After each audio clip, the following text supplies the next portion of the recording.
अस्सलाम वालेकुम, Mohsin Guntur from king market. जैसा कि आप जानते हैं कि बहुत बड़ी तादाद जो है वो पाकिस्तानियों की, ओवरसीज़ पाकिस्तानी जो हैं वो बैरून मुल्क मुकीम है और वहाँ पे अपने कारोबार बनाए हुए हैं या जॉब कर रहे हैं और वहाँ से अपनी इन्वेस्टमेंट जो है वो पाकिस्तान भेज रहे हैं। तो पिछले चंद जो दहाइयों का हम कह सकते हैं कि चंद डेकेड्स के अंदर जो एक मुशाहिदा सामने आया वो ये है कि हमारे बहुत से पाकिस्तानी जो कि UAE में भी हैं, गल्फ़ में भी हैं, यूरोप में भी और इसी तरह बाकी जितने भी कंट्रीज़ हैं उनके अंदर मुकीम है, तो वो जब पाकिस्तान के से बाहर होते हैं तो वो वहाँ पे अपनी जॉब कर रहे होते हैं या अपना काम कर रहे होते हैं, कारोबार उन्होंने कोई बनाया होता है वो कर रहे होते हैं। तो जब उनकी रिटायरमेंट की जाती है तो उस वक्त जब वो पाकिस्तान वापस आते हैं तो उस वक्त उनके पास कोई जो है वो सेविंग मौजूद नहीं होती और ये एक बहुत बड़ा जो है वो ड्रॉबैक होता है उनके लिए कि अब पाकिस्तान आना जो है वो यहाँ पे आने के बाद जो मसाइल हैं वो एक अलग तरीके से उनके सामने आ रहे होते हैं। तो इसका जो सबसे बेहतरीन तरीका है वो ये है कि आपकी जितनी भी आमदनी है, चाहे आप कोई कारोबार कर रहे हैं या आप कोई जॉब कर रहे हैं, उसका एक थोड़ा सा जो हिस्सा है, चाहे वो 20%, 25%, जितना भी आप मुनासिब समझते हैं, वो अपना जो है वो आप रियल एस्टेट सेक्टर में इन्वेस्टमेंट करें। ये बिल्कुल ज़रूर बात है कि ज़ाहिर सी बात है अगर हम पाकिस्तान से बाहर मुकीम हैं तो उसमें अपने जो अखराजात हैं वो पूरे करने होते हैं, जो अपने घर के जो भी अफराद होते हैं उनको पैसे भिजवाए जाते हैं बैरून मुल्क से और जो एक्सपेंसेस होते हैं वो पूरे करने के लिए। लेकिन हमें इस चीज़ को भी मद्देनज़र रखना चाहिए कि जो ये चीज़ है ये भी बहुत अहम है कि अपनी आमदनी का एक थोड़ा सा हिस्सा जो है उसको रियल एस्टेट सेक्टर में इन्वेस्ट किया जाए। अब मैं इसमें रियल एस्टेट सेक्टर की जो बात कर रहा हूँ उसमें 2 दफ़ा अगर मैंने बात की तो सिर्फ रियल एस्टेट सेक्टर को ही क्यों चुना है, इसके अलावा भी तो इन्वेस्टमेंट के बहुत से मौके हैं, कोई भी इस पर क्वेश्चन कर सकता है। लेकिन इसमें हम 2-3 चीज़ें जो मेन है उनको हम कंपेयर कर लेते हैं कि जैसा कि हम अगर बैंक में पैसे रखवा देते हैं, एक अगर थोड़ी सी आमदनी का हिस्सा जो है वो हम बचत करते हैं अपनी माहाना और उसको हम बैंक के अंदर फिक्स डिपॉजिट करवा देते हैं या बैंक को जो है वो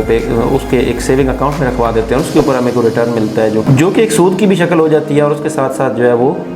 उसके ऊपर जो रिटर्न है वो बहुत कम मिलता है। आजकल कुछ बैंक्स ऐसे भी हैं जो ये कहते हैं कि हम आपकी जो इन्वेस्टमेंट है वो अपने साथ जो है मुजारवा कारोबार के थ्रू आपको पेमेंट्स करेंगे और इस्लामिक तरीके से जो है उसमें हम आपको प्रॉफिट देंगे। वो किस हद तक ठीक है, वो जो भी बैंक्स होते हैं उनकी अपनी पॉलिसीज़ होती हैं वो यकीनन उसमें करते भी होंगे, लेकिन जो अच्छा रिटर्न है वो फिर भी आपको रियल एस्टेट सेक्टर से ही मिलेगा। इसी तरह अगर हम कंपैरिजन करते हैं कि अगर हम गोल्ड परचेज़ करते हैं या अगर हम कार परचेज़ करते हैं, अगर आप गाड़ी ख़रीद लेते हैं कि जिसकी कीमत कम थी और बाद में बढ़ जाएगी, लेकिन उसके साथ साथ अगर आप गाड़ी को और रियल एस्टेट को कंपेयर करें तो अगर आपको गाड़ी परचेज़ कर रहे होते हैं तो वो वक्त के साथ साथ डेप्रिसिएट हो रही होती है, उसकी डेप्रिसिएशन जो वैल्यू उसकी है वो डेप्रिसिएट हो रही होती है। और अगर आप आज से 10 साल पहले वाली या 15 साल पहले वाली एक गाड़ी जो है वो अगर आप आज देखते हैं तो उसकी कीमत है वो उस वक्त जो उस रुपए की जो कदर थी उसके मुकाबले में बहुत कम हो चुकी होती है। जबकि अगर हम रियल एस्टेट सेक्टर को कंपेयर करें तो उसमें अगर आज से 10 से 15 साल पहले किसी बंदे ने कोई प्लॉट परचेज़ किया था किसी अच्छी सोसाइटी के अंदर, लेजिटिमेट सोसाइटी के अंदर और किसी ऐसे शख्स के थ्रू या ऐसी कंपनी के थ्रू की जो कि जिन्होंने उसकी बिल्कुल ठीक और अच्छी इन्वेस्टमेंट करवाई थी, तो वो 10 या 15 साल के बाद कई गुना बढ़ के जो है वो उसको रिटर्न दे रहा होता है। इसी तरह अगर हम गोल्ड की बात करें तो गोल्ड की कई फार्म्स हैं, उनको सेव किया जा सकता है, लेकिन अगेन जो उसमें बहुत से खदशात होते हैं, जिसमें सबसे पहला खदशा तो जो है वो यकीनन चोरी का और इस तरह के मामला जो हैं उस तरह के भी हो सकते हैं। और उसके साथ साथ अगर हम उसको अगर हम उसको परचेज़ करते हैं तो रॉ फॉर्म में हमें करना पड़ेगा और वो भी उसकी जो है फ्लक्चुएशन डॉलर की रेट के साथ साथ जो है वो गोल्ड की जो मार्केट है और रेट है वो फ्लक्चुएट करता रहता है। और इसी तरह अगर हम उसको इन शेप ऑफ जो भी चीज़ें यूटिलाइज़ की जा सकती हैं गोल्ड की, उनमें अगर करते हैं तो उनको अगर हमने रीसेल करना हो तो उनमें से तकरीबन हाफ तक जो है वो कटौती कर ली जाती है और बाकी अमाउंट जो है वो आपको वापस की जाती है। तो मैं ये समझता हूँ कि रियल एस्टेट का जो सेक्टर है ये सबसे बेहतरीन ऑप्शन है उन तमाम लोगों के लिए कि जो अपनी आमदनी का एक थोड़ा सा हिस्सा जो है वो बचत करके अपनी जो है इन्वेस्टमेंट महफूज करना चाहते हैं और अपने बेहतर मुस्तकबिल के लिए कहीं भी महफूज अपनी जो है वो सरमायाकारी करना चाहते हैं। अगर मैं इसकी थोड़ी सी और तफसील बयान करूं तो वो यूँ होगी कि अगर एक शख्स है कि जिसने अगर फ़र्ज़ करें एक मुनासिब सी अमाउंट हम ले लेते हैं कि उसने अगर 30 लाख की अमाउंट का कोई प्लॉट जो है वो पाकिस्तान के अंदर बुक करवाया किसी भी अच्छी सोसाइटी के अंदर, तो उसकी जो डाउन पेमेंट दी और उसके बाद थोड़ी थोड़ी इनकम अपनी का हिस्सा जो है वो एक साइड पर करते हुए माहाना अक़सात देते हुए 3 साल के अंदर उसने उसकी जितनी भी अक़सात थी वो अदा कर दी और वो जो प्लॉट है वो ऑलरेडी क्लियर हो गया। तो उसके बाद जब 3 साल गुजरेंगे तो वही जो 30 लाख वाला प्लॉट था, जब तक आप उसकी पूरी पेमेंट अदा करेंगे तब तक उसकी वैल्यू अगर दोगुना ना भी हो तो कम से कम इंशाल्लाह 50 लाख तक ज़रूर पहुंच चुकी होगी, जो कि एक जनरल ऑब्जर्वेशन है कि अगर आपने अच्छी तरह जगह के ऊपर रियल एस्टेट के अंदर इस्लामाबाद के अंदर इन्वेस्टमेंट की हुई है तो यकीनन आपको इतना रिटर्न जो है वो 3 साल के अंदर मिल जाता है। तो अगर आपका एक प्लॉट यहाँ तक पहुँच चुका होता है और उसके साथ साथ फिर अगले 3 साल के अंदर या 2 साल के अंदर आप इसी तरह की एक छोटी सी और इन्वेस्टमेंट कर लेते हैं, तो आप देखेंगे कि आने वाले 5-6 साल के अंदर आपके पास एक अच्छी जो है वैल्यूएबल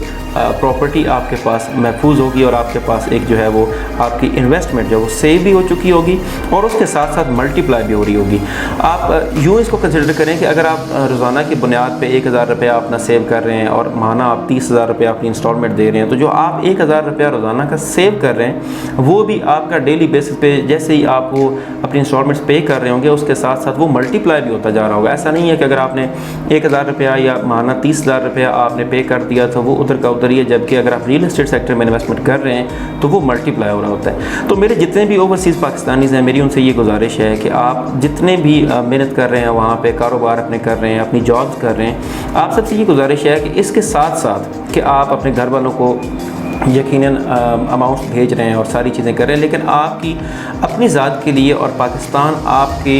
महफूज वापसी के लिए और यहाँ पर जब आप पहुँचें तो उस वक्त अगर आपके ऊपर कोई लाइबिलिटीज़ हैं, कोई बच्चों की लाइबिलिटीज़ हैं, तो उनको पूरा करने के लिए आपके पास यहाँ पे एक हैंड्स अमाउंट का होना ज़रूरी है। और वो इसी सूरत में मुमकिन है कि अगर आप अपनी जो टाइम आप पाकिस्तान से बाहर गुजार रहे हैं उस वक्त अगर आप अपनी डेली बेसिस के ऊपर या माहाना बेसिस के ऊपर थोड़ी थोड़ी सी बचत करके अपनी वो अमाउंट यहाँ पे पाकिस्तान के अंदर किसी अच्छी और महफूज सोसाइटी में इन्वेस्ट करते हैं और वो जब आप वापस आते हैं तो तब तक मल्टीप्लाई होकर आपको एक सबसे अच्छा रिटर्न मैं कहूँगा कि वो दे सकती है, और इतना अच्छा रिटर्न और किसी इंडस्ट्री से आप एक्सपेक्ट नहीं कर सकते। तो जितने भी ओवरसीज़ पाकिस्तानीज़ हैं वो पाकिस्तान के अंदर ख़ुसूसन इस्लामाबाद के अंदर सबसे अच्छी सोसाइटीज़ के अंदर अपनी इन्वेस्टमेंट महफूज इन्वेस्टमेंट करने के लिए आज किंग मार्केटिंग के दिए गए नंबर पर रब्ता कीजिए। बहुत शुक्रिया।